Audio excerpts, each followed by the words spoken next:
Hello, this is Anvati. Welcome to the news with NDTV. It's Wednesday, April 9th, and coming up in today's episode, Mamata Banerjee claims Waqf Act won't be implemented in Bengal. Mumbai blast, key accused reportedly being flown to India. Ruckus in Jammu and Kashmir assembly after alleged remarks against Hindus. China extends olive branch to India to fight against Trump tariffs together. And RBI cuts down Repo rate. West Bengal Chief Minister Mamata Banerjee announced today that the state will not implement the Waqf Amendment Act. Speaking at a Jain community event in Kolkata, Ms. Banerjee assured that she would protect the minority communities and their properties.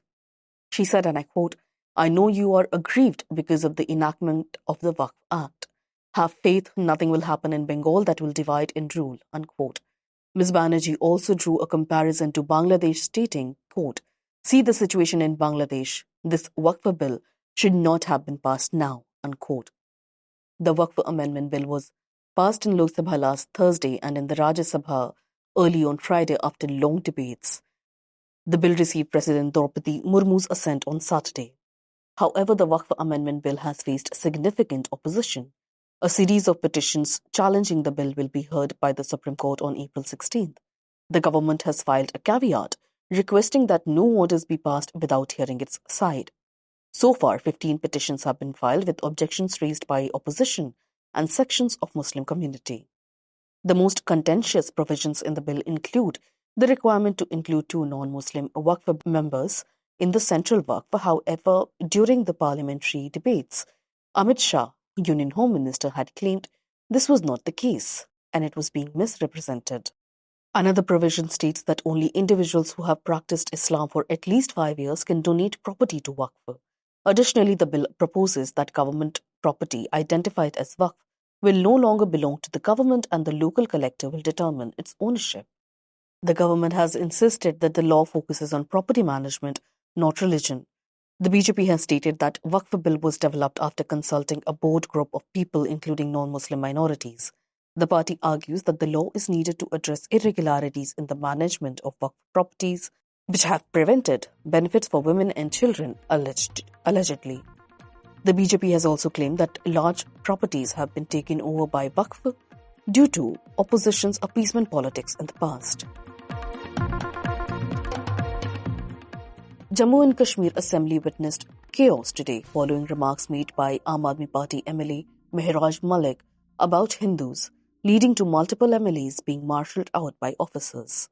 According to reports, Bharatiya Janata Party MLAs objected to comments allegedly made by Mr. Malik, in which he claimed that Hindus wear a tilak but sin all the time. This provoked a strong reaction from BJP MLA Vikram Randhawa, who condemned Malik's remarks. Quote, "Today he has insulted Hindus. Will he do anything he wants? We will protest this. He has insulted Hindus by saying that Hindus wear tilak and sin and steal from people, drink alcohol. We will tell him what Hindus do," unquote, Mr. Randhawa said. Amid the uproar, Mr. Malik also got into a heated debate with People's Democratic Party MLA Wahid Para. Quote, "You have been a traitor. He has brought in the mafia. There are so many people outside. Who are these people?" unquote, Malik told Para. Later speaking to reporters, Mr. Malik responded to the accusations saying, quote, "He tells me I have no respect for manners. He will teach me," unquote. Mr. Malik also claimed that he had been attacked by BJP workers.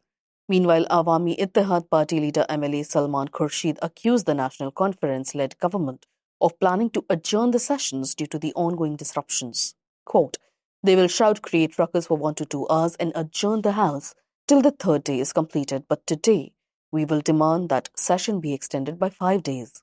At least for 3 days, the proceedings of the House did not take place," unquote, Mr. Khurshid said. He also questioned the absence of Chief Minister Omar Abdullah, asking, where is the leader of the House? Why did he not come for the last 3 days? This was the 3rd day of chaos in the Assembly. On the 1st and 2nd days, opposition parties and NCMLAs protested, demanding an adjournment motion to discuss the Waqf Amendment Act.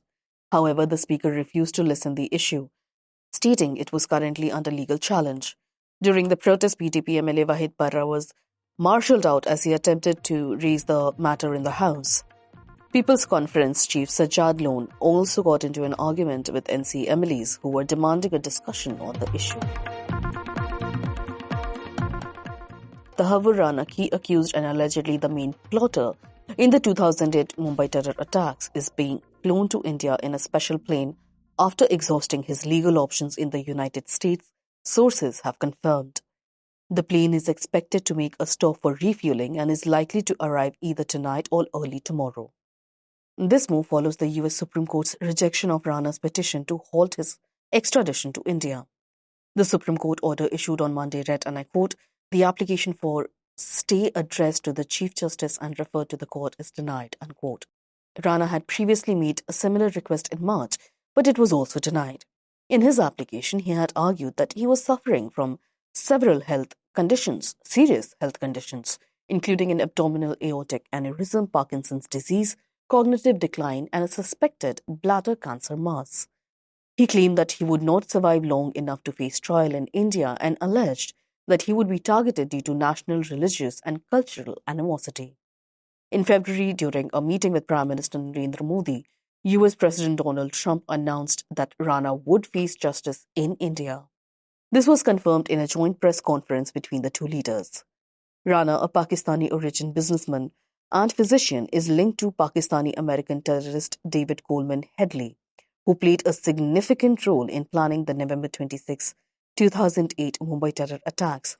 Rana is believed to have connections with the terrorist group Lashkar-e-Toiba and Pakistan's Inter-Services Intelligence, or ISI. In the US, Rana was acquitted by a jury of providing material support for the Mumbai attacks, but he was found guilty of 2 other charges and sentenced to over 10 years in prison. Following a decline in his health after the COVID-19 pandemic, he was released from prison. However, he was later arrested as part of the extradition process in India despite challenging the extradition.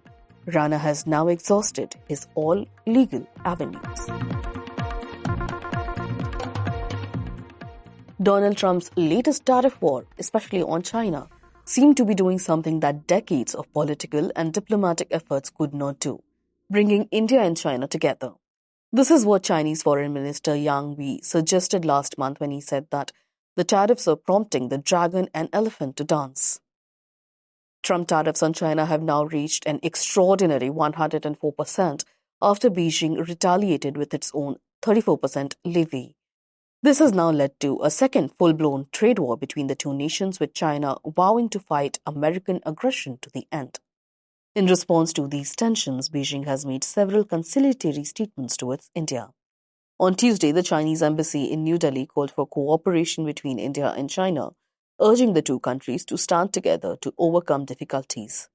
The embassy spokesperson Yu Jing highlighted that China-India economic and trade relations are based on mutual benefits, and added that both countries should unite against the US abuse of tariff. Yu's post also included a message aimed at Trump, warning that trade and tariff wars have no winners. She urged countries to uphold the principle of extensive consultation and to oppose unilateralism and protectionism. Furthermore, the Chinese embassy reminded the world that China contributes to around 30% of global economic growth, suggesting the country's strong position in the global economy. This call for cooperation from Beijing comes after a statement by President Xi Jinping on April 1st, in which he told Indian President Draupadi Murmu in Beijing that India and China should work together. This shift in tone from the highest levels of Chinese government appears to have been prompted by the ongoing trade war with the United States. Meanwhile, Trump tariffs on India are not as severe as those imposed on China. The US president has often criticized India for its high tariffs, but has spared it from the harshest penalties so far. Instead, Trump has imposed discounted tariffs of 26% in addition to the 10% announced for certain goods such as steel. However, Trump may impose additional tariffs on pharmaceutical imports according to latest reports. India's export to the US were valued at $89.91 billion in 2024. But sectors such as seafood, vehicles, and auto parts could face significant losses due to the new 25% tariff. Despite this, India has said it will not retaliate with its own tariffs, although analysts predict a now possible $5.76 billion loss in exports this year. The relationship between India and China has been very strained, especially after the Galwan Valley clash in 2020. However, recent agreements such as a patrolling deal negotiated in October 2024 seem to have eased tensions. In addition, both Prime Minister Modi and President Xi Jinping have expressed the need for better cooperation, emphasizing that bilateral relations could not be defined by border issues.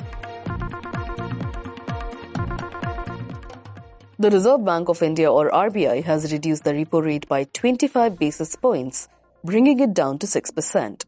This move is expected to lower borrowing costs for banks, enabling them to offer loans at reduced interest, which will help lower EMIs for consumers. RBI Governor Sanjay Malhotra confirmed the decision was made unanimously by the Monetary Policy Committee. This marks the second repo rate cut this year, following a previous reduction to 6.25% in February. The repo rate is the interest rate at which the RBI lends money to commercial banks from where people like you and I take our loans. When the rate is lowered, banks typically pass on the benefit to customers by offering cheaper loans.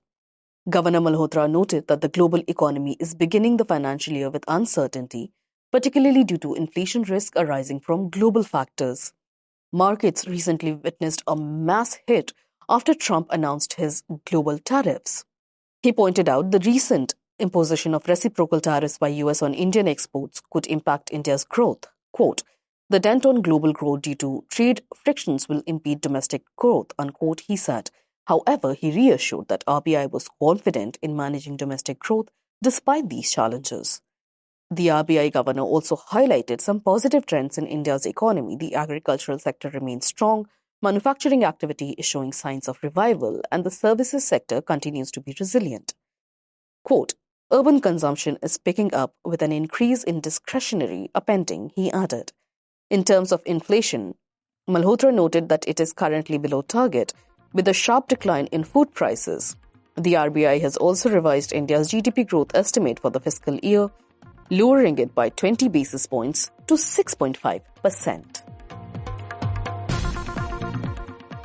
That's all for today.